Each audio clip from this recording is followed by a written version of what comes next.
y voy a tratar de hacerlo lo más dinámico posible en lo que se pueda con respecto a este tema. Primero que todo, como miembro actual miembro de la comisión directiva de la Federación Mundial de Psiquiatría Biológica, déjenme pasar un chivo, que es invitarlos al Congreso Mundial de Psiquiatría Biológica, que hasta hoy va a ser presencial, cosa que lo estamos dudando bastante. Voy a tratar de... A ver, un segundo. Ahí está.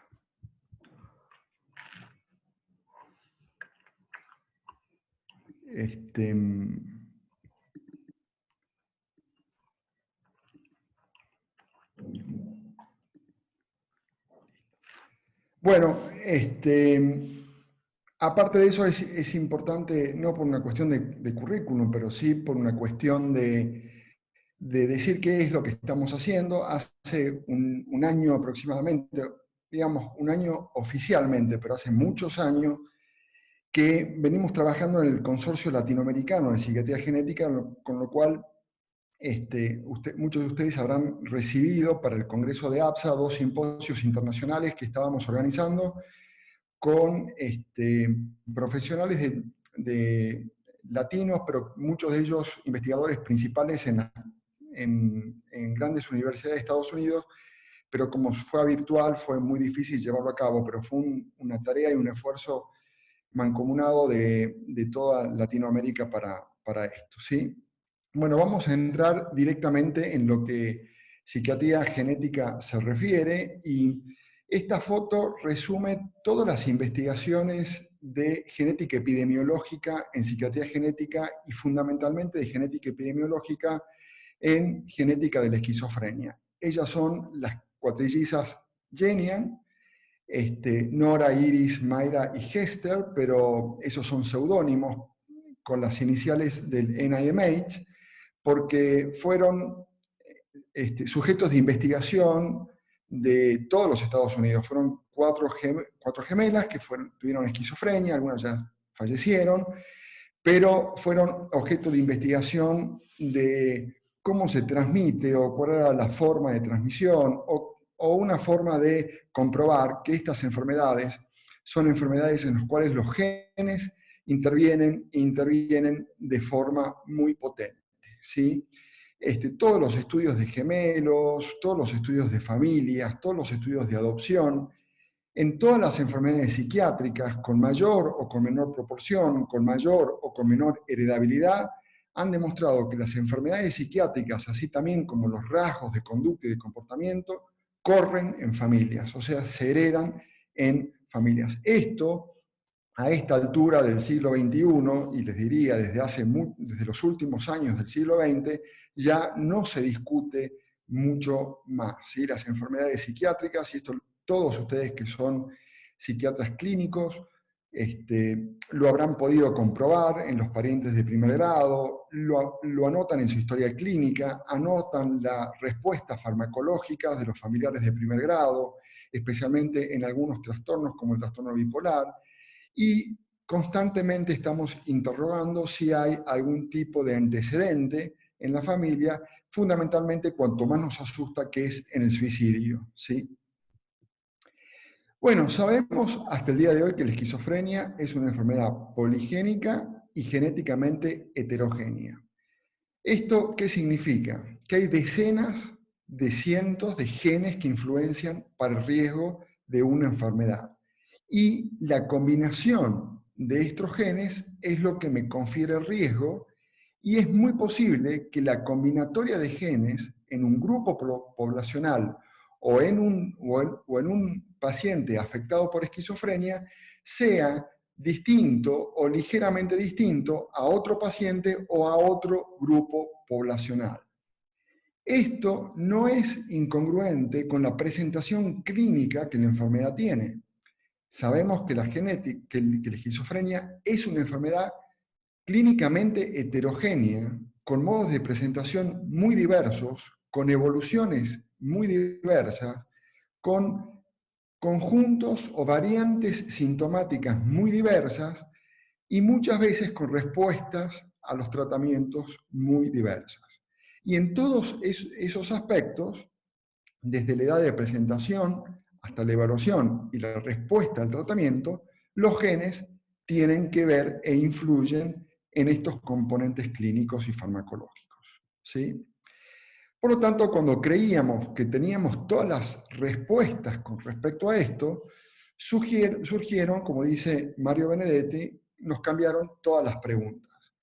Y no solo nos cambiaron todas las preguntas por una necesidad de saber cómo estas variantes genéticas, o si hay variantes genéticas, intervienen en el desarrollo de las enfermedades, sino también porque la evolución de la tecnología de la biología molecular y de la ingeniería genética aplicada a las enfermedades médicas tuvo un crecimiento fenomenal en los últimos años, ¿sí? Y esto se aplicó directamente a la psiquiatría, no en nuestro país, pero sí en todos los centros más importantes del mundo, y que empezaron a dar algún tipo de respuestas funcionales y respuestas clínicas, aunque sea parciales, que nos hacen entender un poco más las enfermedades que vemos en el consultorio, ¿sí?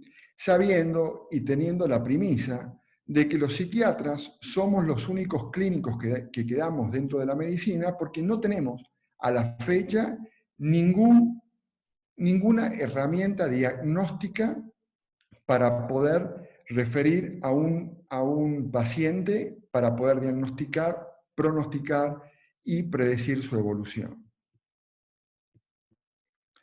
Por lo tanto, ¿cuál es la implicancia clínica de los estudios de genética molecular que se han llevado a cabo en los últimos años? Para eso tenemos que entender, y ahora entramos en la parte un poco más densa de una charla de genética, cuáles son las variantes que han sido estudiadas o cuáles han sido las variantes que han sido relacionadas con estas enfermedades. Fundamentalmente hay dos, que son las que yo les pongo ahí arriba, que son las variantes comunes y las variantes raras. Cuando hablamos de variantes comunes, son variantes que se llaman comunes porque se dan en los afectados, pero también son muy comunes en los controles sanos. Están más presentes en los pacientes, pero también se da en la población en general. Mientras tanto, las variantes raras o las variantes ultra raras se dan mucho más en los afectados que en la población en general.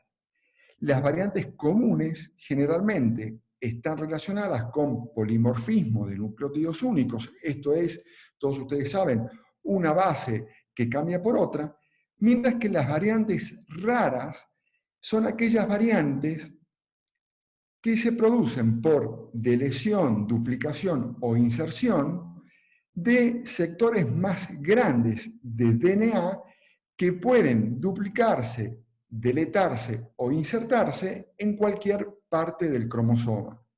Por supuesto, tener estas variantes que son más raras hacen que la probabilidad de tener una enfermedad psiquiátrica sea mucho mayor que aquellas personas que tienen únicamente un polimorfismo de nucleótidos únicos.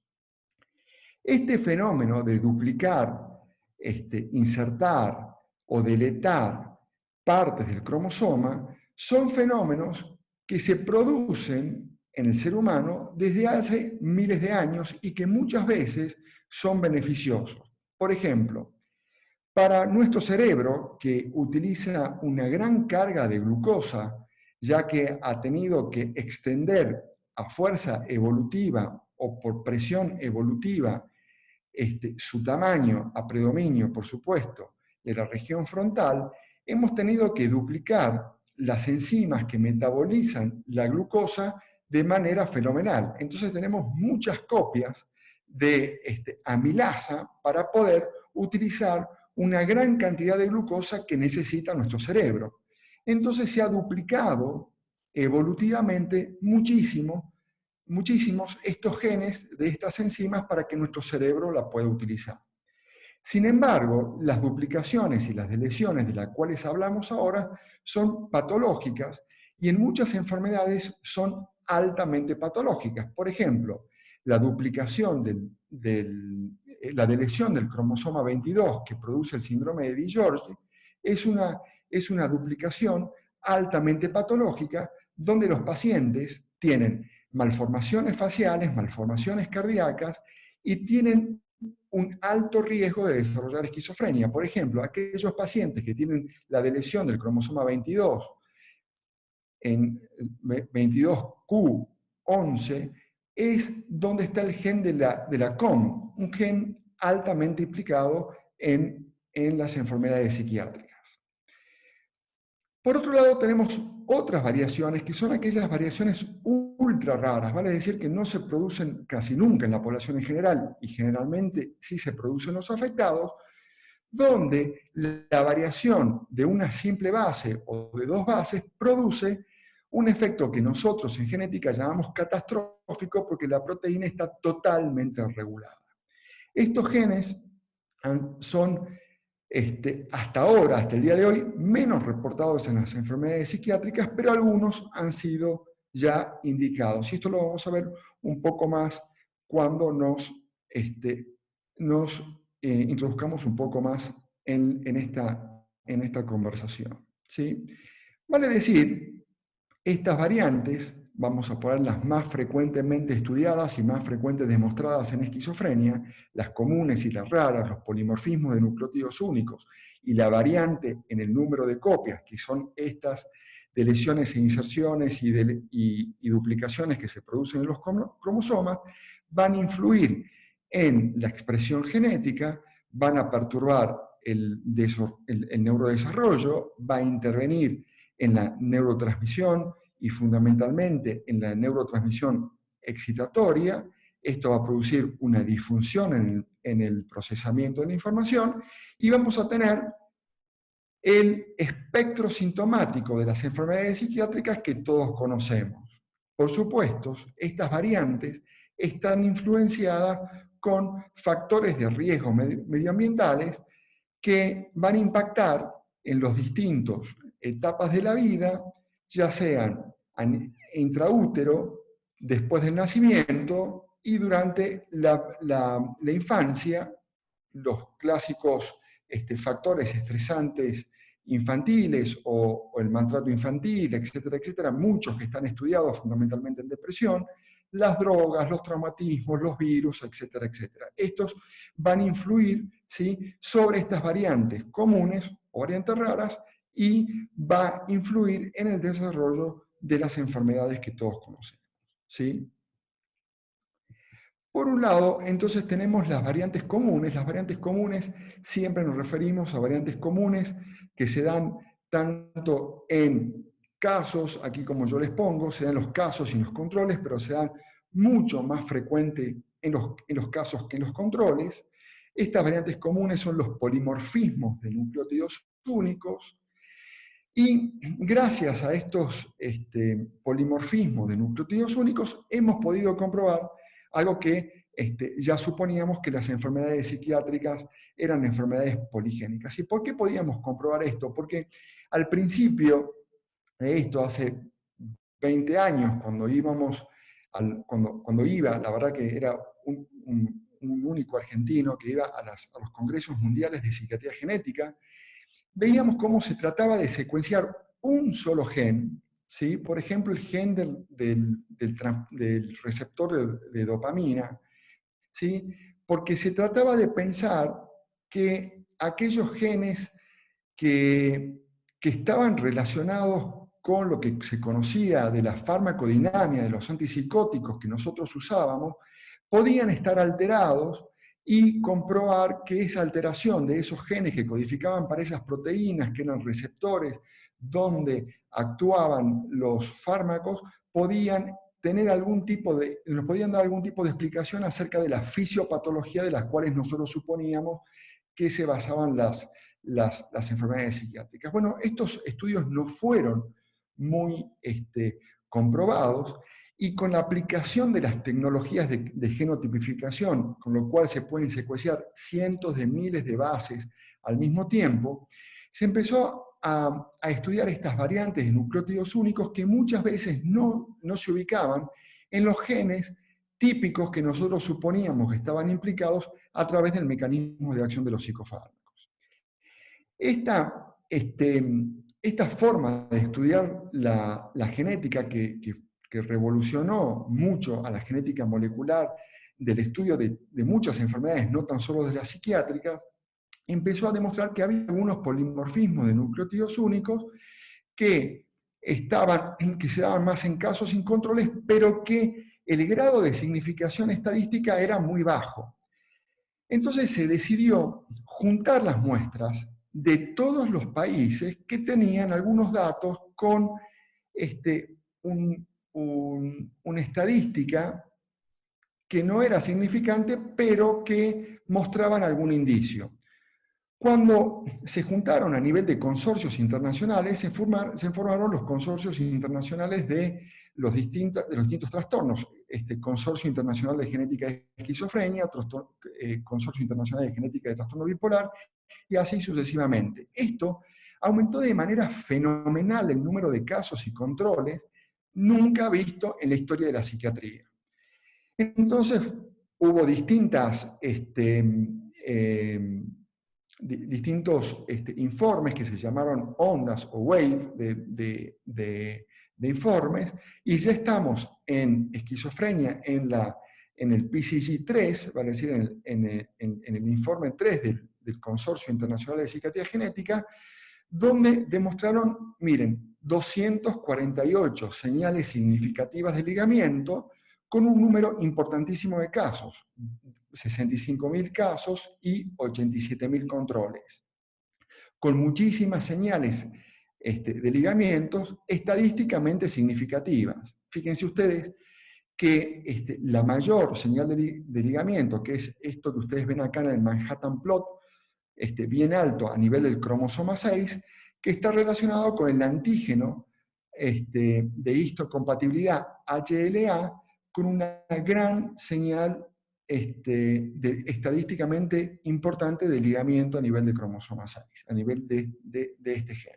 Pero hay muchísimas otras, ¿sí? Muchas de ellas señales no están en genes, o sea, no se ubican en regiones codificantes, pero esto también ha motivado a que estudiemos cuál es la función de las regiones no codificantes en el funcionamiento del genoma, ¿sí?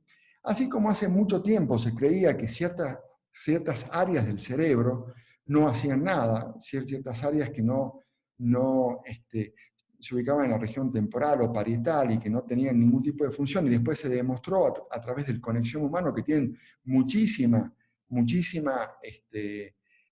importancia en el funcionamiento del cerebro. Estos polimorfismos de nucleótidos únicos que se ubican en regiones no codificantes tienen una función fundamental en la expresión genética. Vale decir que todas estas señales, muchas de ellas que se ubican en regiones codificantes y en regiones no codificantes, tienen en la interacción de la cromatina, que tiene una estructura tridimensional, vale decir que está conectada por su propia estructura tridimensional, tiene una importante función en la expresión y en el funcionamiento total del DNA.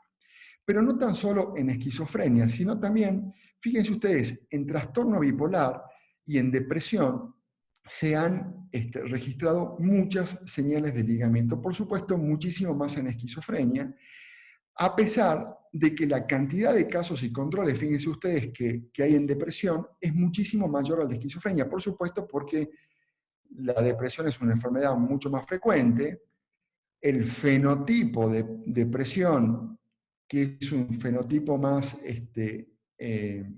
amplio, digamos, hay muchísimos más casos y han sido muchísimos más centros que han podido colaborar no más centros, sino más casos que han podido colaborar en los distintos centros de los consorcios de PCG que se han hecho hasta la fecha. Entonces, con esta información, se empezó a ver en la era postgenómica qué se hacía con esto, qué se hacía con esta información de tantos cientos de genes, ¿sí? Que qué nos dicen y qué implicancia tienen a nivel clínico, ¿sí? Entonces se utilizó un término que se ha concebido ya en la genética clásica desde el principio del siglo XX, que es el índice de riesgo poligenético, o PRS en inglés, que es Polygenic Risk Score, ¿sí? Que nos da un riesgo de ese pool poligenético, ¿sí? Con el advenimiento de los rastreos de asociación del genoma completo, este índice de riesgo poligenético ha podido ser aplicado en las enfermedades psiquiátricas, ¿sí? Y ya desde el 2009, con la creación de los consorcios internacionales de psiquiatría genética, se ha tratado de aplicar este término, que es índice de riesgo poligenético. Y es una herramienta, no es otra cosa que una herramienta, que trata de sumar el efecto de la asociación de todos estos nucleótidos, estos polimorfismos de nucleótidos únicos, ¿sí? Vale decir, nos va a hablar simplemente de que un paciente puede tener si hereda este pool de polimorfismos de nucleótidos únicos que ya han sido demostrados que están relacionados, en este caso con esquizofrenia y en otras enfermedades psiquiátricas, ¿sí? ¿Qué les quiero decir con esto?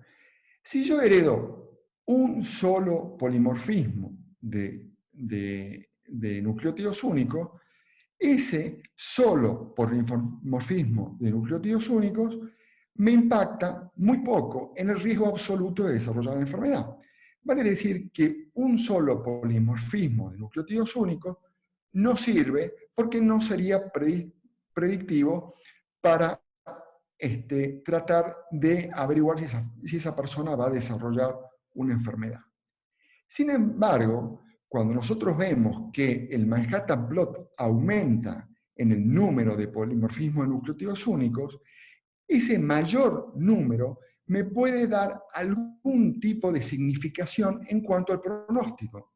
Vale decir que si yo tengo o heredo una cantidad mayor de polimorfismos de nucleótidos únicos, puedo inferir que ese pool de polimorfismo de nucleótidos únicos me puede impactar en un 30% en la variancia en aquellos pacientes que posean esta cantidad de polimorfismos de nucleótidos únicos.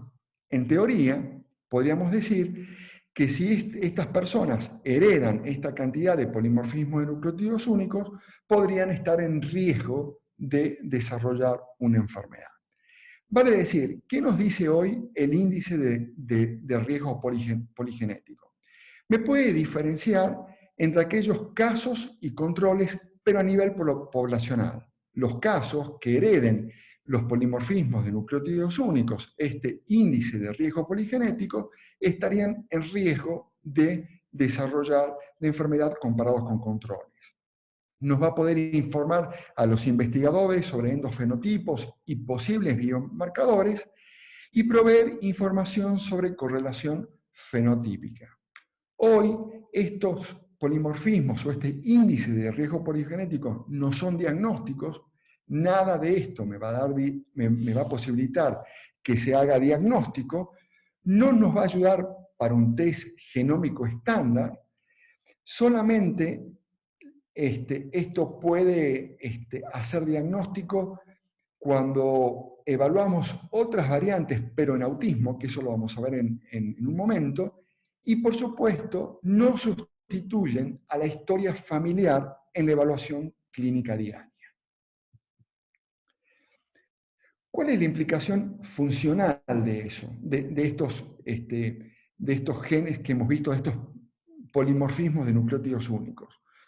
Muchos se han ubicado en los genes dianas para el tratamiento, transportador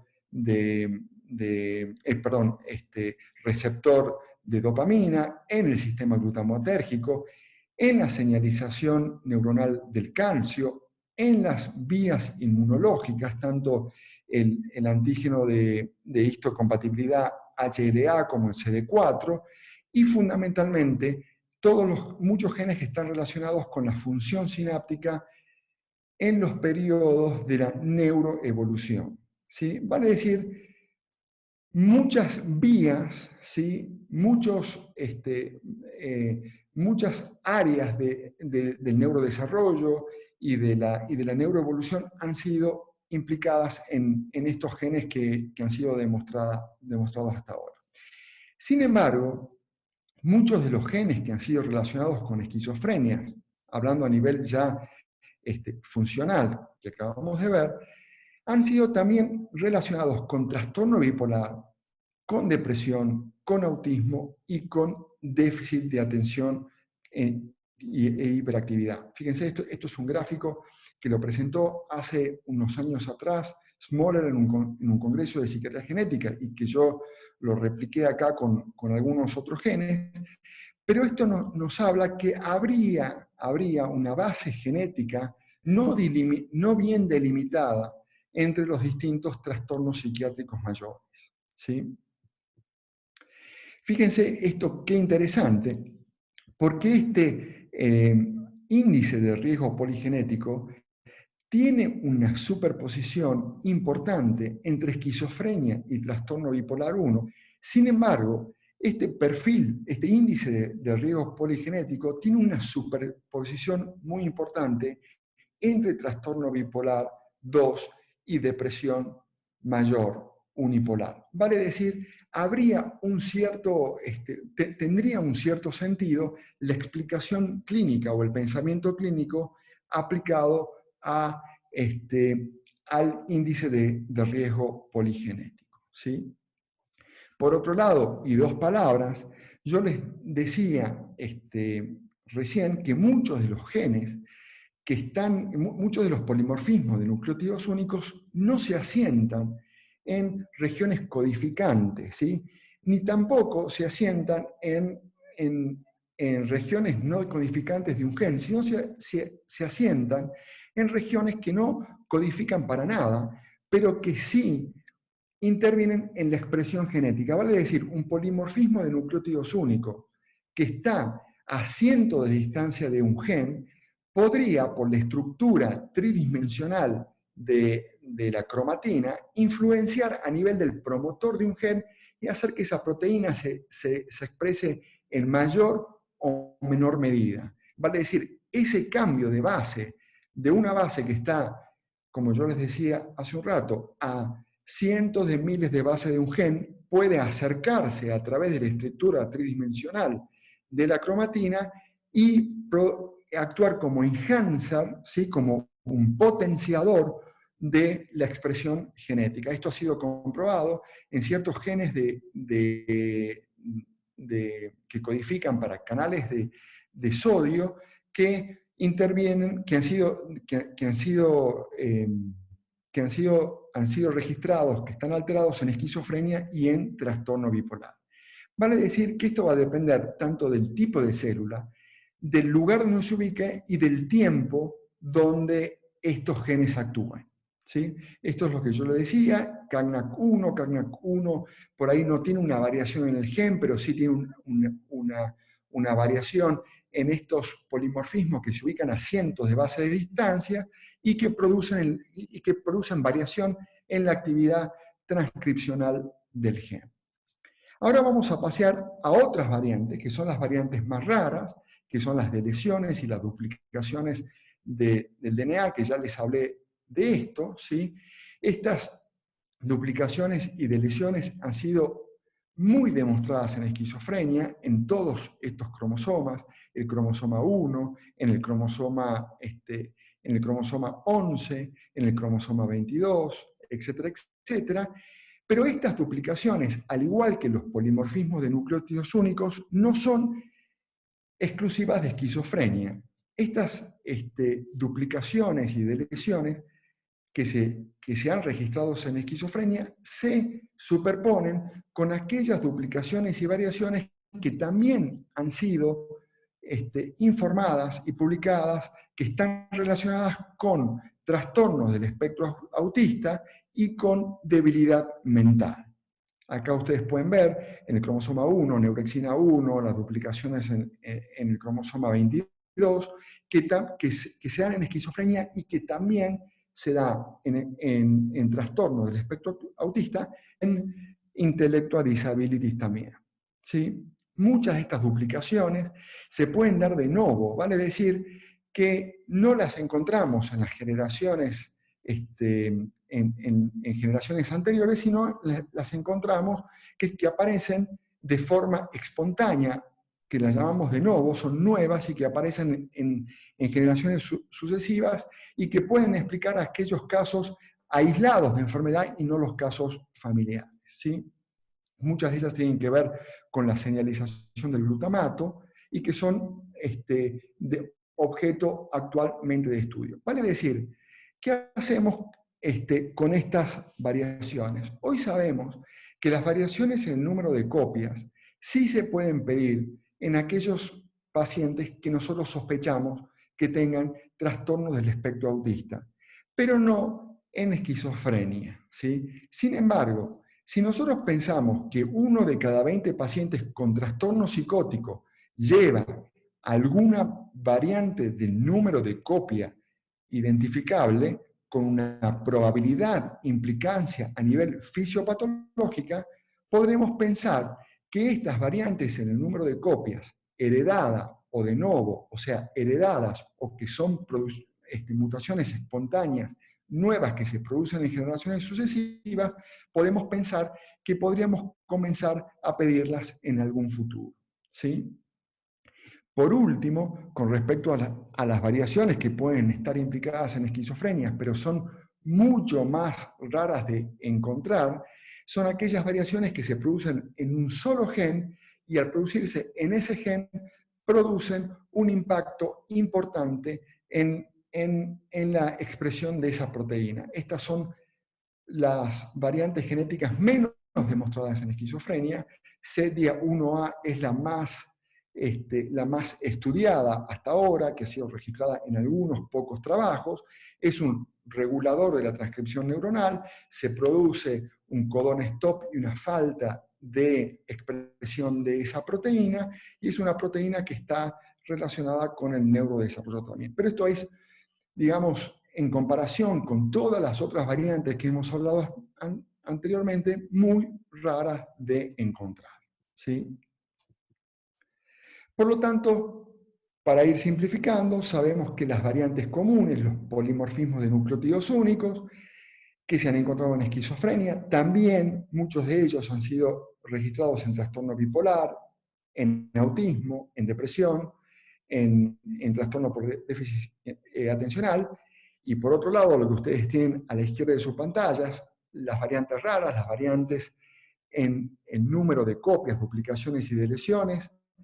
17 y hoy por hoy más han sido relacionadas con esquizofrenia y se superponen con autismo y trastorno y intellectual disabilities. Pocas han sido superpuestas han sido registradas en esquizofrenia y en trastorno bipolar. En trastorno bipolar, estas variantes, el número de copias, todavía no hay una gran cantidad de evidencia, pero sí en esquizofrenia y en autismo. Vale decir que tanto por el lado de las variantes en número de copias como por el lado de los polimorfismos en número de copias, existiría en estos genes un pleitrofismo, o sea, que un mismo gen puede intervenir para varias funciones, para varios rasgos fenotípicos y para varios trastornos al mismo tiempo. Y por otro lado, que necesitamos para que se exprese una enfermedad una coexpresión tanto de variantes en el número de copias como así también de polimorfismo de nucleótidos únicos. Vale decir que en una enfermedad, por ejemplo en esquizofrenia, no solo van a intervenir los polimorfismos de nucleótidos únicos, sino también otras variantes distintas como las variantes en el número de copias. Son enfermedades muy heterogéneas a nivel genético, vale decir que no es un solo gen, no es una sola variante genética, sino hay muchas variantes genéticas distintas que influyen en el desarrollo de estas enfermedades tan complejas, ¿sí? Por lo tanto, si nosotros nos encaramos al nivel clínico, nos podemos preguntar, ¿qué ves lo que ves cuando ves? ¿Sí? ¿Qué ves lo que ves cuando ves un paciente? ¿Sí? Fíjense, habíamos dicho que estas variantes se dan, tanto los polimorfismos de nucleótidos únicos como las variantes del número de copias. En esquizofrenia se dan tanto en trastorno bipolar, en autismo, que muchos genes que están relacionados con el trastorno bipolar están relacionados con esquizofrenia, hay una superposición de genes en ambos trastornos. En el Congreso de Psiquiatría Genética que acaba de terminar la semana pasada, se han descubierto en el Consorcio de Psiquiatría Genética y de Trastorno Bipolar 30 genes más, 10 de ellos ya han sido relacionados con esquizofrenia. Por lo tanto, ¿qué es lo que ves cuando ves y cuando tenés la información esta de la superposición genética? Fíjense ustedes, hay un estudio, ¿sí?, que trató de ver todos aquellos trastornos que tenían psicosis, si había alguna superposición con algunos genes. Esto demuestra que todos estos trastornos, esquizofrenia, trastorno bipolar, depresión, que pueden tener cuadros psicóticos alguna vez, había un pool de genes compartidos en todos estos trastornos. Por lo tanto, pareciera ser que a la biología y a la genética no le interesa cómo nosotros clasificamos en nuestros manuales. Estos límites que nosotros tratamos de ponernos y que muchas veces nos peleamos entre un diagnóstico y otro, a la biología no estaría tan interesada en dividirlo de la forma que nosotros los dividimos. Por lo tanto, no podemos culpar a la biología en cuanto a lo que vemos, sino tenemos que culpar a los diagnósticos, ¿sí? Los fenotipos no necesitan, en estos casos, ser perfectos, sino necesitan ser útiles. Y necesitan ser útiles tanto para la investigación como para la práctica clínica. Si no nos sirven para la investigación y para la práctica clínica, no son fenotipos útiles. Fíjense, ¿es necesario cambiarle el nombre a la enfermedad esquizofrenia? Desde hace un tiempo vemos que en Japón se trató en el 2006 de cambiarle el nombre como desorden integrador. Por otro lado, Jim Vanos sugiere el término de desorden prominente, que no habría una traducción para nuestro idioma clara, ¿sí? O síndrome de distorsión del deseo, de la cognición y la realidad, que se lo propuso en algún tiempo. Y yo lo que me pregunto, si es necesario cambiarle el nombre a la enfermedad esquizofrenia, si tiene alguna utilidad clínica, si mejoraría el pronóstico, si indicaría cambiarle el nombre a algún desorden específico de neurocircuito, o se impactaría sobre el tratamiento. Yo creo que la esquizofrenia habría que cambiarle el artículo, es decir, las esquizofrenias, ¿sí?, como un grupo de enfermedades que no tiene una clara y definida solución de continuidad entre ellas. Y yo expandería esto, que tampoco hay una clara y definida solución de continuidad entre las esquizofrenias, los trastornos afectivos, los trastornos del neurodesarrollo y otros trastornos, ¿sí?, que nosotros tratamos de darle algún tipo de mejor definición, no significa que biológicamente estén tan definidas. Como este es el capítulo de psicofarmacología, vamos a hablar un poco de la perspectiva clínica de la farmacogenética en psiquiatría hoy, ¿sí? Si bien tenemos predictores clínicos de la respuesta a los fármacos, tenemos predictores clínicos en depresión, tenemos predictores clínicos en esquizofrenia, sin duda no son predictores clínicos muy claros y tratamos, o se está tratando desde hace mucho tiempo, de usar predictores clínicos genéticos, ¿sí? ¿Y por qué? Porque queremos encontrar una mejor eficacia, una mayor tolerabilidad, Estamos siempre en busca de biomarcadores, ¿sí? Biomarcadores como tienen tantas otras especialidades, ¿sí? Pero aún el conocimiento es incompleto y hay muchas dudas sobre la validez analítica, la validez clínica y la utilidad clínica, pero fundamentalmente hay muchas dudas con respecto a la utilidad clínica de estos test en la actualidad. Quizá no tanto en la validez analítica, porque como vemos en los numerosos estudios de polimorfismos en farmacogenéticas, hay una validez analítica, hay una correlación clínica, pero llevarlo esto a la utilidad clínica del consultorio diario, todavía estamos un poco lejos, ¿sí?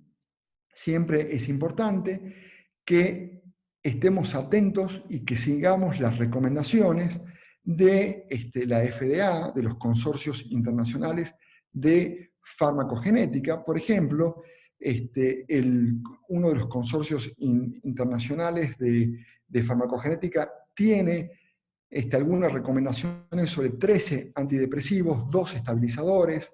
El consorcio holandés tiene en sus recomendaciones 12 antidepresivos y 5 antipsicóticos, y esto nos llevaría en un futuro a una medicina o a una psiquiatría personalizada. Por ejemplo, en este artículo interesantísimo de Alessandro Serretti de hace 2 años, donde se enfoca fundamentalmente, ustedes saben que Alessandro Serretti trabajó muchísimo sobre farmacogenética en depresión, porque fue uno de los primeros, pero sí en el que más se interesó en el transportador de serotonina y respuesta a los psicofármacos. Pero, claro, ustedes imagínense que el transportador de serotonina está relacionado con variantes anatómicas, con respuesta a los psicofármacos, con temperamento, con tendencia con ideación suicida,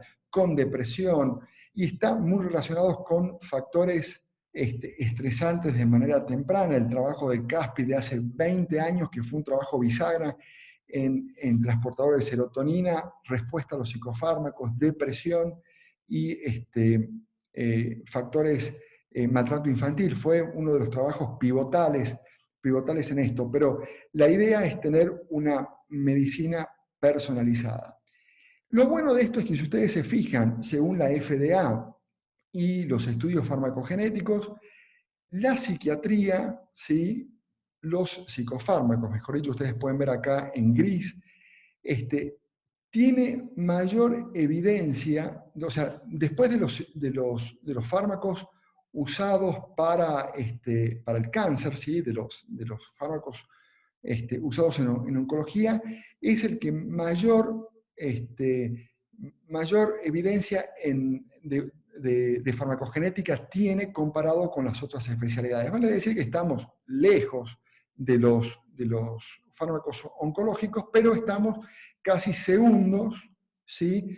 Con evidencia de algunos genes que intervienen en el tratamiento psicofarmacológico. Pero fíjense abajo que la mayoría de los genes que están como considerados que se pueden usar en psiquiatría tienen que ver con las enzimas, ¿sí? que se ocupan del metabolismo de los psicofármacos, ¿sí? Vale decir, ¿cuándo y a quién deberíamos solicitar un test farmacogenético? Siempre pensando en un primer momento en la farmacocinética y no en la farmacodinámica. Por ejemplo, a quienes no respondan al primer fármaco o segundo fármaco y quienes presenten efectos adversos o efectos adversos que sean intolerables, ¿sí? No vamos a pedir simplemente porque tenga una diarrea o una intolerancia gástrica leve propia que vemos en los CIRS. Y esos pacientes que tengan, que sean múltiples resistentes o resistentes a un primer fármaco, podríamos genotipificar las enzimas del citocromo y evaluar si estamos frente a un metabolizador rápido, ultra rápido o un pobre metabolizador. Si estamos ante un paciente con un metabolismo rápido, tenemos que usar las guías clínicas para ver cómo procedemos ante este paciente. Si tenemos un metabolizador ultra rápido, ¿sí? Tenemos que aumentar la dosis, ¿sí? Arriba de los límites, incluso arriba de los límites estándar. Siempre cuando uno aumenta tiene que monitorear todos los aspectos que tienen que ver con el fármaco y usar el criterio clínico. Si estamos ante un paciente con pobre, que tenga un metabolismo bajo, que sea un pobre metabolizador, uno tiene que disminuir la dosis por abajo de los límites, monitorearlo y usar criterios clínicos, ¿sí? Acá yo les pongo algunas recomendaciones de las principales consorcios, ¿sí? Siempre en farmacocinética son los que más han hecho referencia. Sin embargo, en los que más se hace agua, digamos, en los que más hay pocas precisiones, son en los tres en la evidencia farmacodinámica, ¿sí? En la farmacodinamia, los test genéticos farmacodinámicos son los que menos utilidad clínica tienen, ¿sí? Hay algunos indicios, ¿sí? Uno de los que más está refrendado y que siempre lo mencionamos son, no tanto en la farmacodinámica, pero sí en cómo interviene el gen en su mecanismo de acción, que puede producir el síndrome de Stevens-Johnson en aquellos pacientes tratados con carbamazepina y que tiene ancestros asiáticos, ¿sí? En eso es importante pedir este gen HLA que incrementa el riesgo de Stevens-Johnson. No es algo que nosotros tengamos acá, un problema acá, pero sí en otros países suelen pedirlo, ¿sí? Esto es simplemente para que vean todos aquellos genes que están relacionados con la respuesta a los antidepresivos, pero hay que tener en cuenta todos estos genes de alguna u otra manera, con poca evidencia estadística, han sido relacionados con respuesta a los antidepresivos, al igual que estos genes han sido relacionados con antipsicóticos. Pero en tanto en unos como en otros, ustedes tienen que pensar que al igual que lo que ocurre con las bases genéticas de las enfermedades psiquiátricas, la respuesta a los psicofármacos no es monogénica y también es poligénica. Vale decir, no es un solo gen que me va a dar la respuesta, una buena respuesta, una mala respuesta, sino una combinatoria de genes. Y esto se ha demostrado con el gen de transportador de serotonina y la respuesta a los IRS. Lo mismo ocurre con antidepresivos y con antipsicóticos, ¿sí? Por otro lado, una de las líneas de investigación importantes que se está haciendo en farmacogenética es con respecto a la genética de la respuesta al litio. ¿Y por qué la respuesta al litio? Porque se cree que la respuesta al litio, y esto muchos de los que hacemos consultorios, cuando preguntamos, usted tiene un pariente de primer grado que ha tenido trastorno bipolar, le preguntamos si ese pariente de primer grado o segundo grado respondió al litio, porque es muy, muy frecuente que la respuesta al litio se dé en familias, corra en familias. Entonces, CONINGEN es un consorcio internacional que desde hace mucho tiempo está evaluando la respuesta al litio, la buena respuesta al litio. Estamos nosotros, desde el 2015, estamos en la cola, diríamos. Ustedes han visto cuando tomamos un avión y hay mucho tránsito aéreo, y bueno, estamos en la cola en la cual nos den el ok para despegar, ¿sí? Porque estamos trabajando en eso desde hace muchos años con CONINGEN. Todavía no estamos recolectando muestras, estamos esperando que nos den el ok, y esto no se da porque Argentina figura entre los países con altos ingresos a nivel mundial. Se ve que desconocen mucho de lo que está ocurriendo, pero estamos esperando que nos den el ok para empezar a colectar muestras en CONINGEN. CONINGEN tiene muchísimas publicaciones que se las recomiendo que las lean, ¿sí? con muchos avances ¿de qué se trata Colingen? Colingen se trata de colectar muestras de pacientes que han tenido buenas respuestas al litio y evaluar la buena respuesta al litio a través de la escala de ALDA. ALDA es un médico que vive en Canadá, que desarrolló una escala de respuesta al litio que es corta y compleja, pero no por compleja es difícil, sino que tiene una complejidad que tiene un buen acercamiento en aquellos pacientes que alguna vez respondieron al litio. No se necesita pacientes que actualmente respondieron al litio. Si en algún momento el paciente respondió al litio durante 6 meses, en algún momento de su historia, es un paciente que puede ser incluido en Colingen. Bueno, ¿cuál es el desafío en la genómica de enfermedades psiquiátricas en general? Hay que asegurarse una escala, una colección de datos a larga escala para poder obtener un buen análisis y que haya equidad en esa escala. Vale decir, ¿en qué equidad? En equidad fundamentalmente de ancestros, ¿sí? La mayoría de los estudios que yo les mostré son estudios con ancestros europeos, ¿sí? Que hay algunos estudios con ancestros asiáticos, pero la mayoría es ancestros europeos y falta ancestros del hemisferio sur, ¿sí? Del Ecuador para abajo, ¿sí? Mayor desarrollo analítico para entender el índice de riesgo poligenético y mayor desarrollo analítico para entender la arquitectura de genética de las enfermedades psiquiátricas. ¿Y por qué la arquitectura genética? Porque la arquitectura genética, si bien está,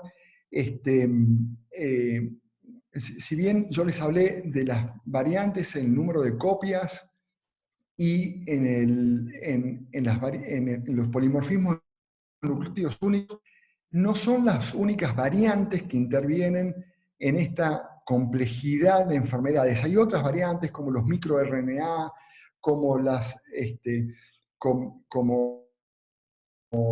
como epigenética, como otras proteínas. Va a decir, la arquitectura genética de las enfermedades psiquiátricas es mucho más compleja que la que yo les hablé acá. Y para eso necesitamos el desarrollo de la informática para analizar todas estas variantes. Por otro lado, entender cuáles son las consecuencias funcionales de las variaciones de estos genes que están implicados y de las variantes que no codifican para nada, ¿sí? Vale decir, todo esto en conjunto hay que entenderlo de manera global y no de manera aislada. Y esto nos va a ayudar a entender cuáles son las vías genéticas y la red regulatoria que nos va a poner, o que le va a poner a ciertas personas en riesgo de desarrollar, ¿sí?, una enfermedad. Todo esto es muy importante para que en un futuro podamos interpretar cuál es el riesgo y el pronóstico y la vulnerabilidad de los pacientes para la aparición, la progresión y la respuesta a los tratamientos de las enfermedades psiquiátricas. Para cerrar, yo quiero invitar a todos aquellos que estén en la audiencia, que estén interesados en participar en la recolección de muestras para estudios genéticos. Desde el Consorcio Latinoamericano de Psiquiatría Genética estamos trabajando para que desde los países como Argentina, que no están representados en estos consorcios, puedan tener representación con muestras de nuestros pacientes. Este es mi mail para aquellos que estén interesados, ¿sí? Y desde ya, muchas gracias por la invitación. Quedo abierto a las preguntas, ¿sí? Acá yo les muestro el consorcio latinoamericano de genética, está abierto para todos aquellos que quieran participar, y estos son otros proyectos de investigación en los cuales estamos, que es el síndrome metabólico inducido por antipsicóticos, con la cual tenemos ya varios informes, varias presentaciones de resultados en congresos, y con Damián y otros grupos estamos esto es un logo que todavía no está, que lo hice yo, pero no está oficializado, pero que tiene que ver con un proyecto de esquizofrenia resistente en Argentina, que también están invitados y cuando haya más avances van a tener novedades. Desde ya, muchas gracias y estoy abierto a las preguntas. Bueno, gracias Alejo. Un lujo, la verdad, una excelente revisión sobre genética en esquizofrenia y genética en general, ¿no? Como un paneo general de lo que son los estudios en genética tan complejos de analizar. Por ahí al final después te vamos a pedir alguna bibliografía que puedas recomendar general para poder pasar y que el interesado pueda acceder después. La clase también queda grabada después bueno, si se autoriza, se puede subir al canal de YouTube, así que para que después lo puedan revisar y volver a ver los interesados y algunos que no han estado. Bueno, me gustaron algunas frases antes de ir a unas preguntas, hay algunos interesados, Eduardo levantó la mano, que dijiste que, tomé nota, ¿no? Acá que somos los únicos clínicos que quedamos, ¿no? Me gustó esto de que, bueno, como no tenemos muchas herramientas diagnósticas como en otras especialidades, nos basamos en la clínica y bueno, dentro de la clínica también está la historia familiar, ¿no? Que no se reemplaza con las pruebas, ¿no? Genéticas. Una pregunta para tirar una que tengo es si esto de que si la historia familiar no se reemplaza con los test, por ejemplo, del PRS, ¿no? El Polygyny Race Score, ¿qué vemos familias que están cargadas de enfermos, ¿no? Madre con 2 hijos, yo estoy pensando en casos, ¿no? Madre con 2 hijos y los 2 afectados, ¿no? O 3 hijos, con una carga muy importante, lo vemos mucho en los hospitales, ¿no? Eh, ¿qué, qué, ¿Qué sugerís vos que se pueda investigar, ¿no? A nivel de genética, si es que es necesario por ahí poder pedir algún estudio. Sé que los PRS, los Polygyny Risk Score, acá en Argentina todavía no tenemos. ¿Qué recomendación tenés para estos casos donde el peso genético es muy, muy importante, o la heredabilidad, mejor dicho, es muy importante en estas familias, en psicosis? Sí, sí, yo primero aclarar una definición que es bien importante, que es lo último que dijiste, heredabilidad. ¿Sí? Uh-huh. Hay que diferenciar y uno tiene que tener presente como psiquiatra clínico, los psiquiatras clínicos tenemos que tener bien presente qué es heredabilidad. ¿Y por qué tenemos que tener presente qué es heredabilidad? Porque un paciente nuestro se mete a la computadora y ve, esquizofrenia tiene una heredabilidad del 80%, trastorno bipolar tiene una heredabilidad del 80%, depresión tiene una heredabilidad del 50%. La gente piensa que heredabilidad significa que yo tengo un 80% de transmitir esa enfermedad. Ustedes pónganse en el lugar de un padre, un tío, que interprete este concepto como transmisibilidad. Pone a esos pacientes, si yo tengo mi abuela que fue esquizofrénica o mi madre que fue esquizofrénica y vi muchas internaciones y lo devastador que esta enfermedad es, que se pueda transmitir un 80% es bastante angustiante. Pues heredabilidad no es transmisibilidad. Heredabilidad quiere decir que en un paciente, esa enfermedad está influenciada el 80% de los genes y el 20% por factores medioambientales. ¿Sí? Pero no significa que tiene un 80% de que lo transmita. Las enfermedades psiquiátricas son iguales que las enfermedades del tejido, del tejido colágeno, la hipertensión arterial, la diabetes mellitus y todas las enfermedades genéticamente complejas. No le voy a decir que a alguien que va a transmitir diabetes porque su padre sea diabético, porque es una enfermedad poligénica. Lo mismo pasa con esquizofrenia, con trastorno bipolar y con depresión. Fíjense que en depresión la heredabilidad es menor porque intervienen mucho más los factores medioambientales, no el nombre del padre y las teorías estas. Intervienen factores medioambientales que realmente están en estudio, digamos, que son estudios científicos que tienen que ver con virus, con traumatismos, con alimentación, con aumento de los corticoides por estrés, por muchas cosas, ustedes las conocen muy bien a esto.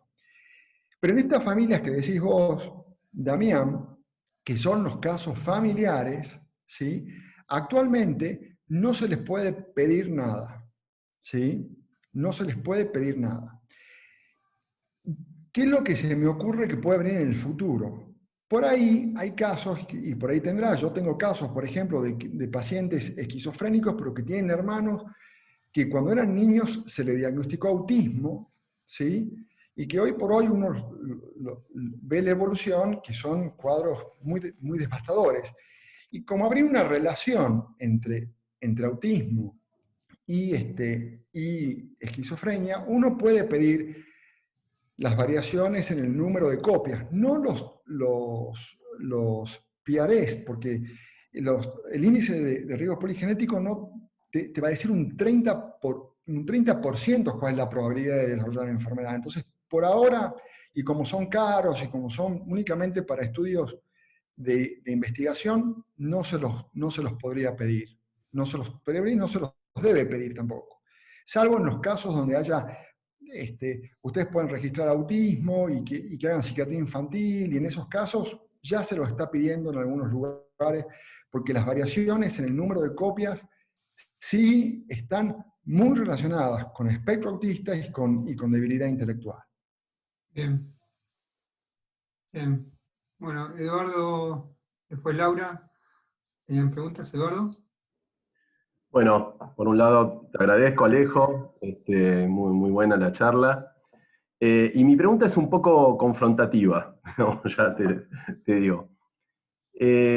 A ver, durante 20, 30 años veo, digamos, un montón de esfuerzo de estudios genéticos, cientos de páginas en los papers, pero cuando llego a ver si tiene alguna aplicabilidad para mí, para mi práctica clínica, digamos, más allá de los antecedentes, que ya esto lo hacíamos hace más de 30 años, digamos, no le encuentro una aplicabilidad. Y un poco me parece que tiene que ver con que justamente vos dijiste que se trata de las esquizofrenias, y por eso esa heterogénea de la que vos hablás. Entonces, yo lo que digo, ¿no es un derroche de dinero seguir haciendo estudios genéticos de la esquizofrenia y no centrarse en, por ahí, un síntoma, un rasgo, un fenotipo determinado, por ejemplo, no sé, la alteración de las funciones ejecutivas o la alteración de la memoria de trabajo, o no sé, algunos síntomas negativos, en vez de estar estudiando la genética de una persona con esquizofrenia?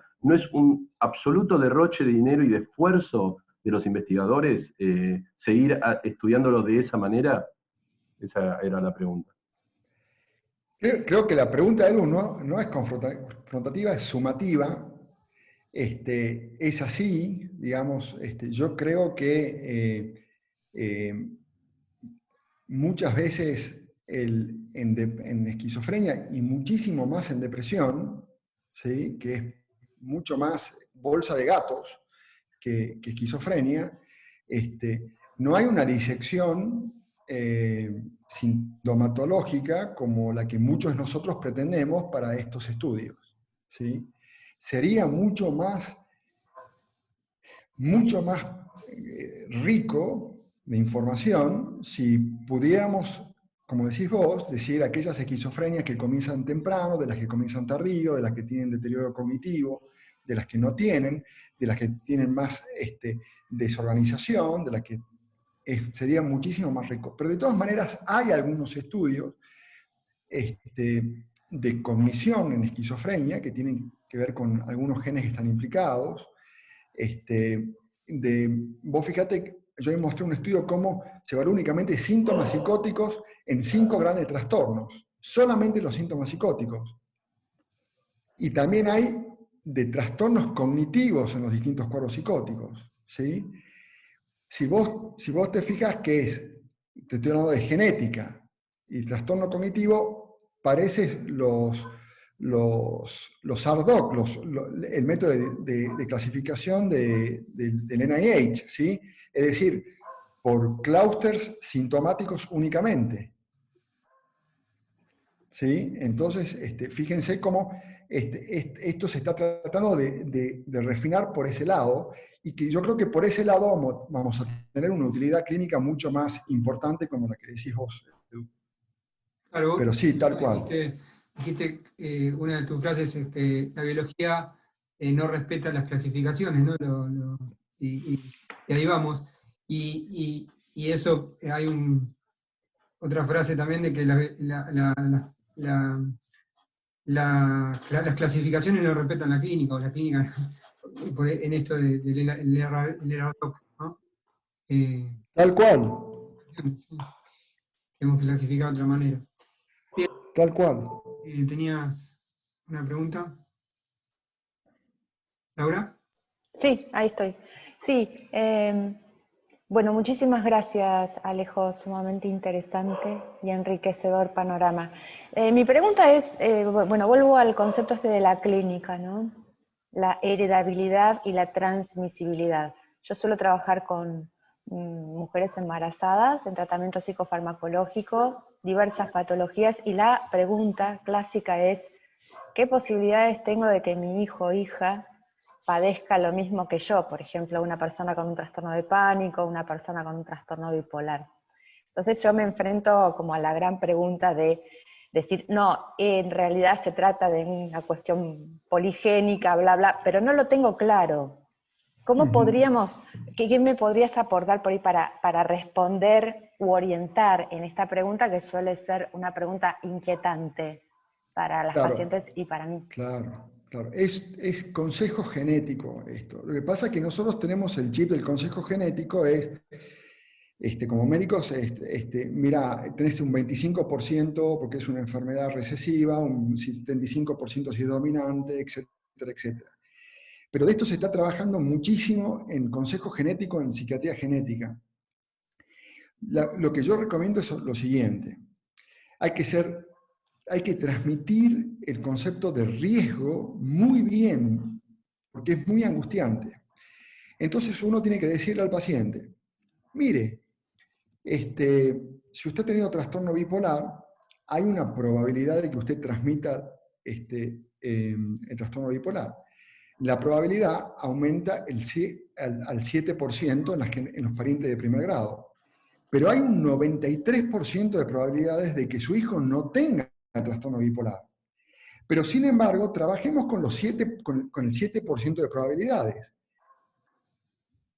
Que tenga una vida sana, que no tenga factores estresantes, que no se drogue, que se alimente, que todos los factores que podemos hacer nosotros como médicos para que el paciente, para que una persona tenga menos riesgo de enfermar. Como lo haríamos con la diabetes. Bueno, ¿qué puedo hacer para que bueno, que haga deporte, que coma sano, que no tenga tanto consumo de glucosa, que no coma comida chatarra, etcétera, etcétera? Pero hay que hacerle entender que el riesgo no significa un diagnóstico a futuro asegurado. Simplemente tiene riesgo, pero menos riesgo que otro tipo, pero más riesgo que otro tipo de persona, pero tiene un 97%, un 90% de no tener el trastorno. Muchas gracias. ¿Rubén? Sí, bueno, felicitaciones Alejo, muy linda la exposición. Hay una diapositiva que mostraste donde están en un mismo nivel la esquizofrenia, el trastorno bipolar, y aparecía la sigla ASD, que yo supongo que es trastorno del espectro autista, pero yo me confundí en un primer momento y pensé que tiene la misma sigla el trastorno de ansiedad social.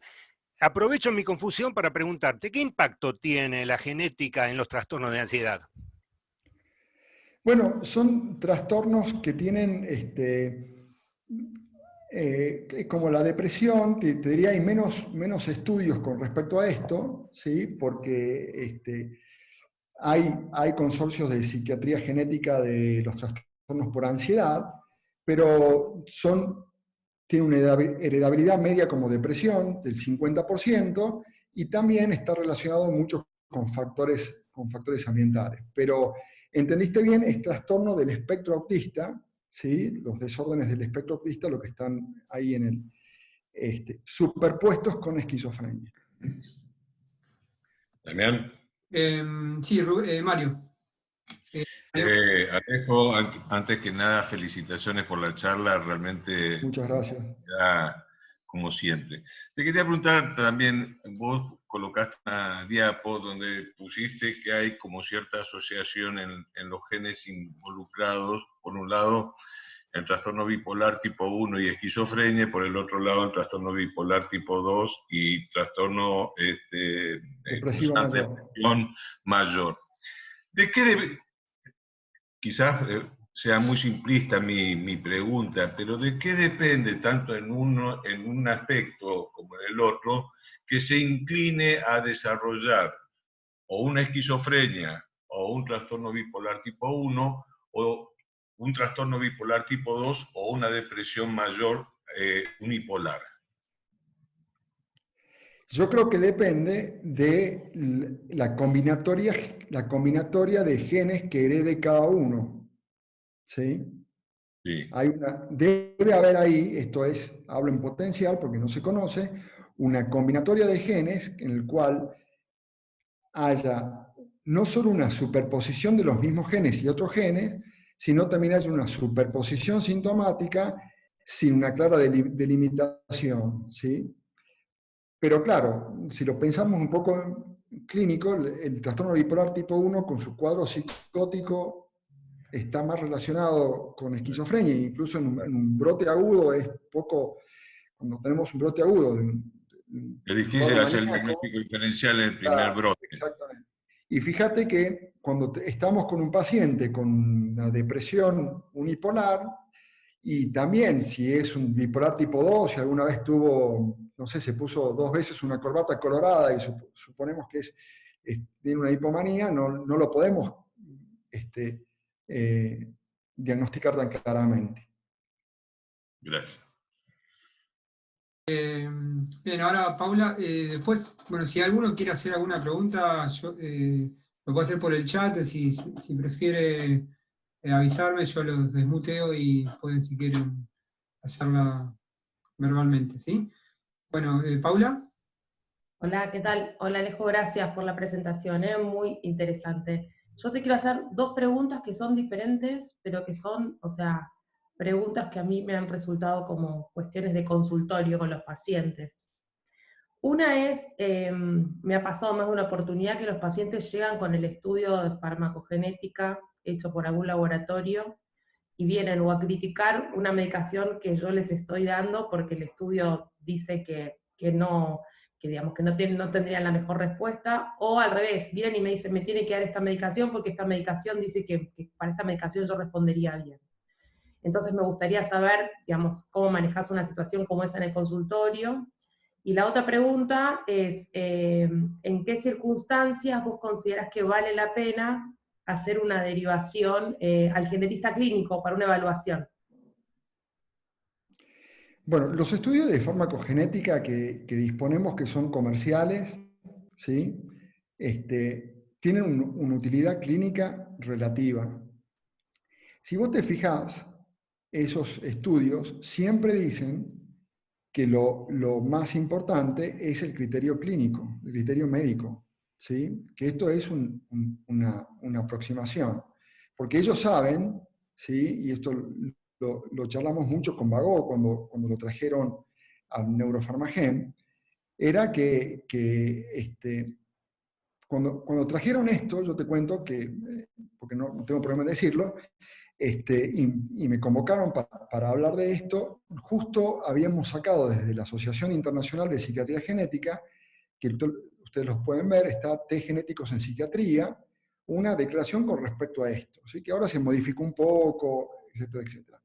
Lo importante era explicarle a los médicos de qué se trataba, pero que esto no tiene una utilidad clínica muy grande. Esa era la idea de explicarle, eso no le gustó un poco, pero yo siempre lo decía cuando me invitaban a hablar, que la utilidad clínica era parcial, que para el costo que tenía era mucho mejor, si saldría lo que es un hemograma, bueno, sí, lo pido de entrada, y lo tengo como un GPS inexacto que me puede decir, mira, no vayas por aquí o por allá. Pero lo cierto es que de lo que te tenés que llevar ahí seguramente es de las enzimas del citocromo, fundamentalmente. Si el paciente, eso sí es irrefutable, si el paciente está metabolizando bien, mal, o mucho o poco, o bien el fármaco que estás dando, ¿sí?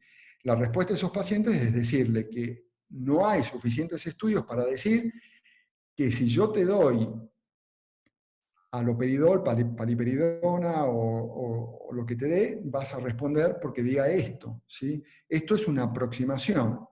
Muchos de esos estudios, y eso es lo que yo decía en mi última diapositiva, están hechos en base a muestras, o sea, eso se hace porque hay estudios que dicen tal gen está relacionado con la respuesta a venlafaxina, pero los estudios están hechos en base a ancestros distintos de nosotros, ¿sí? Entonces nosotros sabemos que la etnia tiene que ver mucho en la respuesta farmacológica, esto es la idiosincrasia de cada uno. Entonces hay que decirles, mira, esto es relativo, uno puede tener una idea, una asociación, pero no quiere decir, si vos respondiste a la clozapina y hace mucho tiempo que estás, por más que acá me diga una cosa, la clínica es la que sigue mandando, ¿sí? Por otro lado, fíjense que muchos estudios uno los pide, farmacogenética, cuando el paciente ha fracasado después de 5, 6 tratamientos. Ahora, hay que pensar, ¿eso es porque hay alteraciones farmacogenéticas o porque es una enfermedad que evolucionó de una manera que va a ser resistente a cualquier psicofármaco? Ustedes saben que las enfermedades que vemos nosotros, muchas son deteriorantes, hay trastornos bipolares que son deteriorantes, hay esquizofrenias que el pronóstico es severo, que por más test genético que tengamos, la enfermedad va a evolucionar exactamente igual.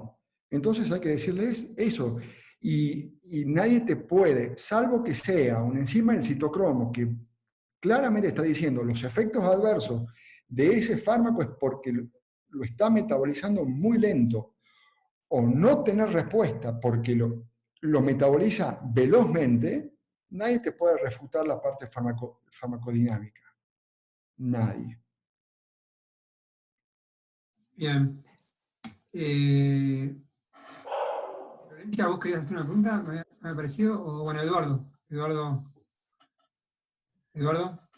Sí, quería, si nos podías también aclarar un poco lo que se estudia de la epigenética, digamos, de toda la cuestión de las histonas, ¿no? De la cromatina, si nos podés también un poquito aclarar eso, ¿podría ser? Sí, claro, la epigenética es el código que está arriba del código. El ADN no funciona en vacío. Si yo lo pongo sobre acá la mesa de mi escritorio, estoy en mi comedor, pero de mi comedor no funciona la cromatina. La cromatina necesita todo un complejo proteico para que eso funcione. A eso se le llama epigenética, pero sin embargo, pensá que esas proteínas también están codificadas en el ADN, ¿sí? Vale decir que una modificación de esa proteína puede implicar una modificación del ADN que la codifica. Los mecanismos epigenéticos son mecanismos que los tenemos todos los organismos, son ultramente necesarios para la expresión genética, ¿sí?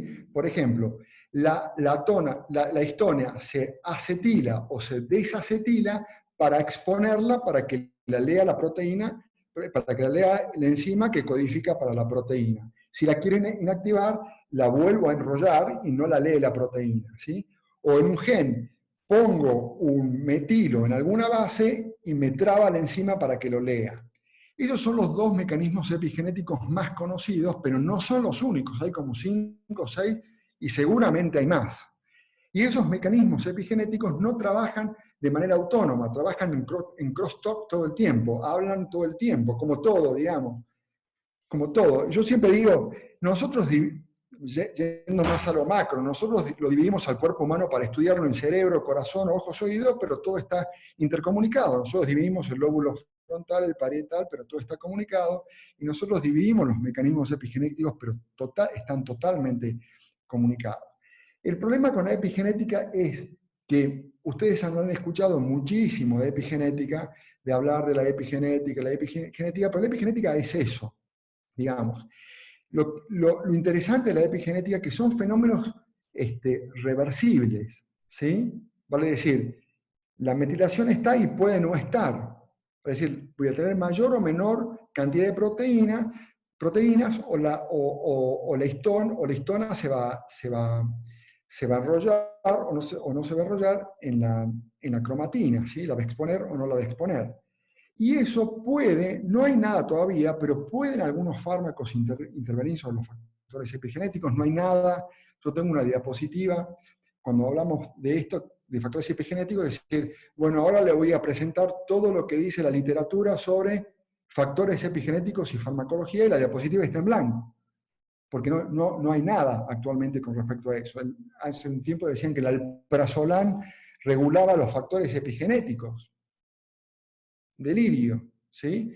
Pero no hay nada. Se cree que los factores epigenéticos están relacionados con el medio ambiente porque son reversibles, ¿sí? En el tiempo, pero los factores epigenéticos son mecanismos de inactivación o activación de genes, pero fíjate vos que hay genes que lo tenemos en la evolución y que están inactivados hace muchísimo tiempo, porque si se activarían serían catastróficos, ¿sí? De retrovirus que ingresaron a nuestro ADN y bueno, están inactivados porque bueno, la evolución hace que estemos acá porque no están activados esos genes, ¿sí? Y Perdón, por otro entonces, lado... discúlpame, entonces eventualmente si nosotros pudiéramos juntar, suponete un anticuerpo monoclonal con algún metilador o acetilador que actúe sobre una determinada serie de células, podríamos activar o no un determinado gen. O sea que eventualmente eso podría, digamos, ser de utilidad clínica en algún momento. Sí, pero todavía no hay nada con respecto a eso. No hay nada todavía. Lo interesante de la epigenética es para pensar esto desde la clínica, ¿sí? Más que desde lo molecular. Nosotros sabemos que son enfermedades poligénicas, ¿sí? Y nosotros tenemos, por ejemplo, y ustedes tendrán casos de dos hermanas, o dos hermanos gemelos monocigotas, que uno ha desarrollado la enfermedad y el otro no ha desarrollado la enfermedad, ¿sí? No habría acá una concordancia clínica de estos dos hermanas o hermanos gemelos monocigotas. Sabemos que tienen los mismos genes, entonces pueden ser que en uno hayan trabajado factores epigenéticos, ¿sí? Que hayan producido que esa hermana no desarrolle la enfermedad, que esa hermana desarrolle una forma menor de enfermedad, ¿sí? Porque eso también uno en la historia clínica tiene que consignarlo, porque uno no es que es esquizofrenia en un familiar de primer grado, esquizofrenia, no, es esquizofrenia, trastorno esquizoafectivo, trastorno esquizotípico, trastorno bipolar y depresión en una misma familia, porque el espectro es muchísimo. Yo me acuerdo que esto me quedó grabado en el primer trabajo que yo presenté en el Congreso Mundial de Psiquiatría Genética en Bruselas hace 18 años. Éramos 500 personas en el Congreso Mundial, no había más que ellos, y entre ellos estaba Timothy Crowe. Primera vez en mi vida que lo veía, Timothy Crowe, y como ahí todo el mundo está con todo el mundo, no es que vos los ves en la conferencia y desaparecen, todo el mundo está leyendo sus pósters, y le mostré un trabajo que yo presenté. Yo presenté anticipación en esquizofrenia como forma menor de enfermedad y presenté el espectro esquizofrénico. Y él me dijo, mira, la verdad que a este trabajo lo que le faltaría para presentar en espectro esquizofrénico es el trastorno bipolar. No puedes presentar un trabajo de espectro en esquizofrenia si no pones el trastorno bipolar tipo 1. ¿sí? Por tanto, en las familias uno ve y es verdad, uno ve en las familias un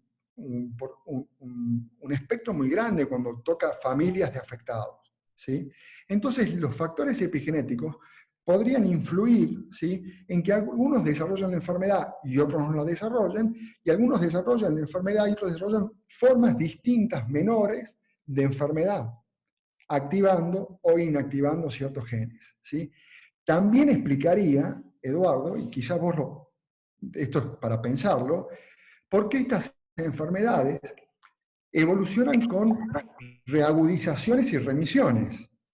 Podrían ser factores epigenéticos que se activan y se desactivan en el transcurso de una enfermedad, ¿sí? Porque son reversibles, ¿sí?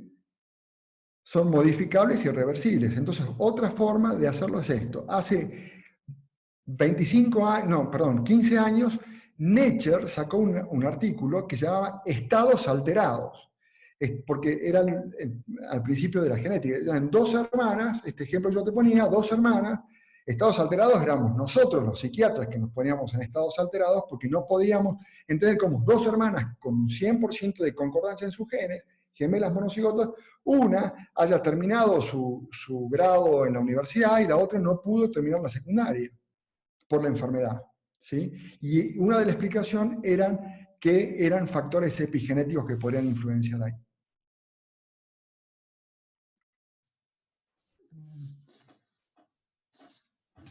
Bueno. Perdón, ¿puedo por ahí una pequeña preguntita? Perdón la ignorancia, ¿no? Pero ¿son heredables también estos factores epigenéticos? También. ¿Se transmiten? Sí, claro que sí, también se transmiten. ¿Qué es lo que se transmiten?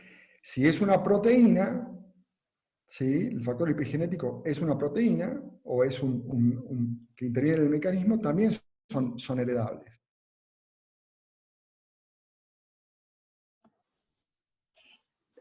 ¿Puedo seguir delirando un cachito? Sí. Y supongamos que hay factores epigenéticos que se van modificando. Sí. ¿Esa modificación también se va transmitiendo?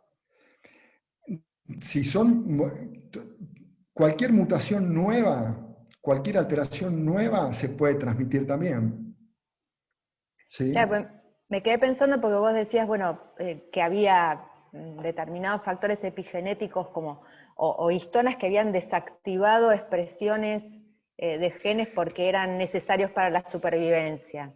La histona constantemente está activando y desactivando genes en estos momentos en todos nosotros, ¿sí? La histona es una proteína donde se envuelve el DNA. Una manera de inactivarlo es que esté envuelto, ¿sí?, en su ovillo, y para activarlo tengo que desenvolverlo, ¿sí?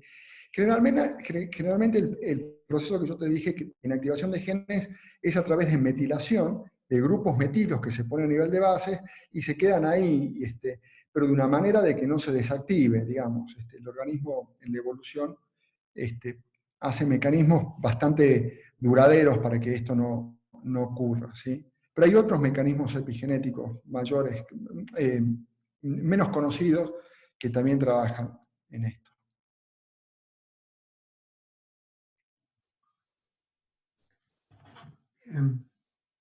Nos está dejando helados. ¿Alguna pregunta más? Tenía un comentario, Alejo, hablando de cómo poder identificar quizá algunos pacientes con alguna en esquizofrenia, metabolizadores lentos, de una manera un poco más casera, ¿no? Dosando la clozapina y la norclozapina, ¿no? ¿Tienes algún comentario sobre eso? ¿O puedes explicarlo? La verdad que de manera casera yo no estoy familiarizado con algunos test que se hacen, ¿sí? Pero... No, el comentario va por el lado de que, bueno, la clozapina se metaboliza en norclozapina, y en metabolizadores lentos, quizá la relación, ¿no? Sí. Queda alterada, ¿no? Entonces tenés más clozapina.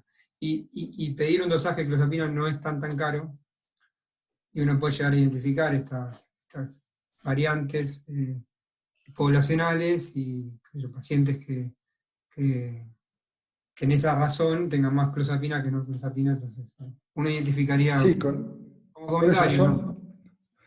yo lo que haría es dosaje sanguíneo, ¿sí? Y ojalá que podamos pedir test de genéticos de enzima del citocromo, que eso sería como ideal. Claro. Alejo, Sí. te quería hacer una pregunta que siempre ha rondado, sobre todo a la luz de los conocimientos de genética y epigenética.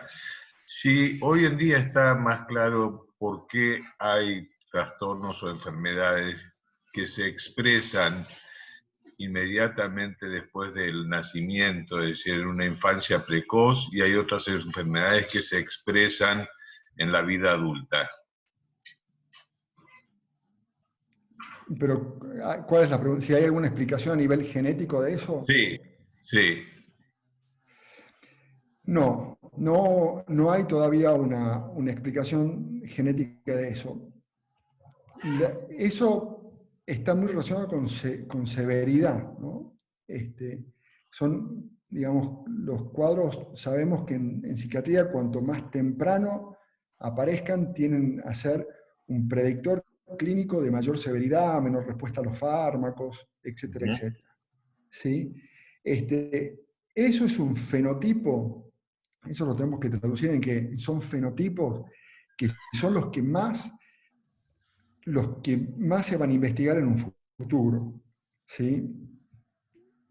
Aquellos pacientes que tengan mayor deterioro, que tengan comienzo temprano, que respondan, por ejemplo, al TEC, por ejemplo, que son o que respondan a algunas terapéuticas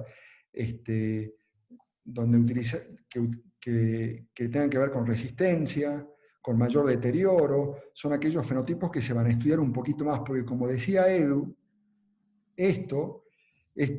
esta gran cantidad de datos sin una delimitación más fenotípica es como una pérdida de plata, digamos, un recurso económico pero yo creo que es un recurso económico necesario para que en un segundo etapa se puedan evaluar estos fenotipos más precisos, los comienzos tempranos, la resistencia a los tratamientos, las evoluciones más tórpidas. Sí, esa es Hay una la pregunta idea. de alguien del público, de Mónica, que nos pregunta cuál sería la importancia clínica de los estudios en proteómica, ¿no? Y metabolómica. Se está hablando un poco de eso también. Sí, pues eso sería otra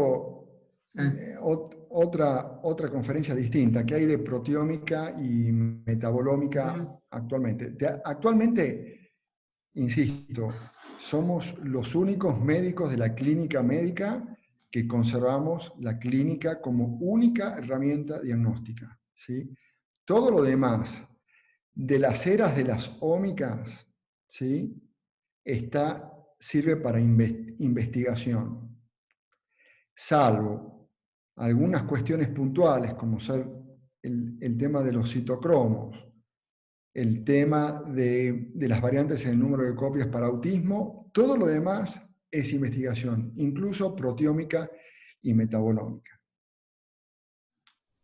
Todo, ¿no? Epigenómica, conexioma, y también todas las ómicas. Todas las omics. Bien, volvemos a la clínica, como vos decís, ¿no? La clínica es lo que va a determinar acá, ¿no? No tenemos herramientas. Yo he escuchado, bueno, realmente muchos de ustedes, que en estos negadores de la enfermedad mental, que como no hay un test diagnóstico, no es tan válido el diagnóstico, ¿no? Pero bueno. Ahí, Damián, hay un aporte que me parece interesante de Marcelo. Marcelo dice, en Estados Unidos La FDA hace pocos días alertó sobre los test genéticos que se compran en forma privada y que reveló que no están confirmados su utilidad clínica en psiquiatría. Para los que no están familiarizados con eso, hoy por hoy la tecnología es tan barata y tan rápida que hoy tenemos lo que llaman test directos al consumidor. Los test directos al consumidor son test que yo voy, lo compro en Walmart, lo compro en CVS, lo compro en cualquier supermercado de Estados Unidos, pongo un poquito de saliva, pongo en la misma cajita que me lo envió, lo pongo en el buzón, se los envía a 23andMe, que es una de las empresas más conocidas, y me manda un montón de datos genéticos. Entonces me dice si yo tengo los polimorfismos que me dan susceptibilidad para el Parkinson, si me dicen que no tengo polimorfismos para hipertensión, etcétera, etcétera. Todo esto, en un primer momento, la Asociación Internacional de Psiquiatría Genética dijo no, test directos al consumidor, sino una interpretación de un médico que esté al lado, no sirve. ¿Sí? Bueno, lo echaron de Estados Unidos, se fueron a Canadá y siguieron vendiendo muchísimo.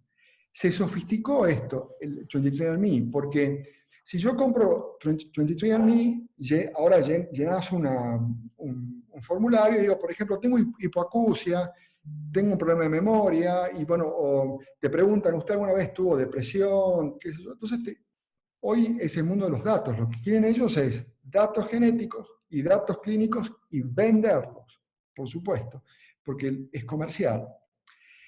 ¿Qué hizo la Asociación Internacional de Psiquiatría Genética? Y lo mismo que estamos haciendo nosotros con la ley de salud mental. Tanto pelear, mejor nos hagamos amigos y tratemos de cambiarla desde adentro que desde afuera. Entonces, los consorcios internacionales ahora de psiquiatría genética se hicieron amigos y decir, bueno, veamos qué dicen tus datos, ¿sí? Incorporemos tus datos a nuestros consorcios. Por supuesto, tienen grandes fallas fenotípicas, porque si me preguntan a mí, que soy contador, ¿usted tuvo depresión alguna vez? Y pongo sí, capaz que no, porque una vez estuve triste, ¿sí? O está en un estado maníaco y ponga, no, yo siempre estuve perfecto, no tengo trastorno bipolar, porque siempre me sentí bárbaro, ¿sí? Los datos clínicos no son fehacientes, ¿sí? Entonces, ¿qué hace Estados Unidos? Estados Unidos larga cada tanto algunos consejos para decir, bueno, tengan cuidado. Porque, ¿qué ha pasado con esto? Y me lo contaron colegas. Personas que vinieron y me dijeron, doctor, tengo Parkinson. Mire, yo acá tengo los polimorfismos que dicen que están relacionados con el Parkinson. Bueno, señor, usted nunca tuvo Parkinson. No quiere decir que no lo vaya a tener, pero ahora no tiene Parkinson, ¿sí? O, doctor, no tengo trastorno bipolar, porque acá los polimorfismos para trastorno bipolar, no, pero si usted ha tenido 4 ingresos a los hospitales, vendió hasta sus medias, si tiene trastorno bipolar. Vale decir, volvemos a lo mismo de los test. Los test tienen que estar al lado de un médico para poder hacer la comprensión clínica de esto. Pero sí, y acá en Argentina también se han hecho test, se han mandado los 23andMe. Porque 23andMe te conecta y después te hace la audiometría, si vos le dijiste que no escuchás bien de un oído, o te pasa una Hamilton, y te saca datos constantemente. Y es barato, sale $90, $99, no mucho más que eso. ¿Leonardo? No, un aporte solamente que hace 3 días, digamos, escuché un simposio que hubo acá en la Argentina, que estaba Nemerov, y él mostró 2 o 3 estudios doble ciego, en donde mostraron justamente que la guía a través del estudio farmacogenético para el tratamiento de la depresión no había mostrado ser mejor que la propia, digamos, consejo clínico o guía clínica. Digo porque es interesante frente a esto que hablábamos, ¿no? Si bien hay un metaanálisis, yo después me fijé, hay un metaanálisis que muestra que habría una chance mejor, digamos, con otros estudios, pero la verdad que Nemerov fue bastante crítico de ese metaanálisis, y bueno, insistió en esto de que no tenía sentido y que todavía la propia guía clínica, digamos, es la que tiene que regir, digamos. Eso. Absolutamente de acuerdo con lo que decís, Eduardo. Incluso los mismos que no es que alentaron los test farmacogenéticos, pero sino que tuvieron muchísimos entusiasmo al principio, con, por ejemplo, transportador de serotonina, ¿sí? Porque al principio dieron algunos resultados interesantes, después se dieron cuenta de que la clínica siempre, la guía clínica y el criterio clínico, porque también la guía o el consenso clínico, el consenso va a ir de la mano de la experiencia clínica, es lo que tiene que mandar. Hasta ahora, totalmente de acuerdo.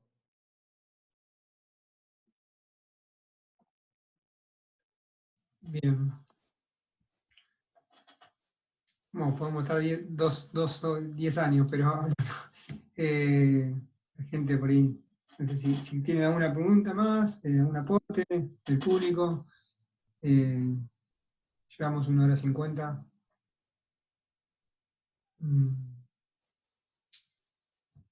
Parecería que lo agotamos.